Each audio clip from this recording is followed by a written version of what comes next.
মানুষের ভুলে পৃথিবী থেকে মুছে গেল ডোডো। একসময় পৃথিবীতে এমন এক পাখি ছিল যে মানুষকে ভয়ই পেত না। তার নাম ডোডো। এই পাখি বাস করত ভারত মহাসাগরের মরিশাস দ্বীপে। ডোডো উড়তে পারত না, কারণ তার ডানা ছোট ছিল আর শরীর ছিল ভারী। ডোডোর কোনো প্রাকৃতিক শত্রু ছিল না, তাই সে খুব শান্ত আর নিরীহ স্বভাবের হয়ে উঠেছিল। মানুষ কাছে এলেও পালাতো না, আর এখানেই শুরু হয় তার ধ্বংসের গল্প। 16 শতকে ইউরোপীয় নাবিকরা মরিশাস দ্বীপে পৌঁছায়।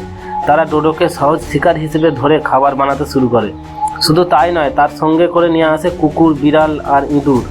এই প্রাণীরা ডোডোর ডিম খেয়ে ফেলতে থাকে। ডোডো মাটিতে ডিম পাড়ত, তাই তার বংশবিস্তার প্রায় বন্ধ হয়ে যায়। কয়েক দশকের মধ্যেই ডোডো পৃথিবী থেকে চিরতরে হারিয়ে যায়। 1681 সালের পর আর কোনো ডোডো দেখা যায়নি।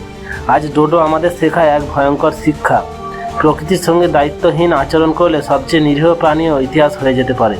ডোডো শুধু একটি পাখি নয়, মানুষের ভুলের জীবন্ত উদাহরণ। ডোডোর মতো আর কত প্রাণী হারিয়ে যাবে মানুষের ভুলে? এমনই ইতিহাস জানা ভিডিও পেতে লাইক দিন আর সাবস্ক্রাইব করুন। ধন্যবাদ।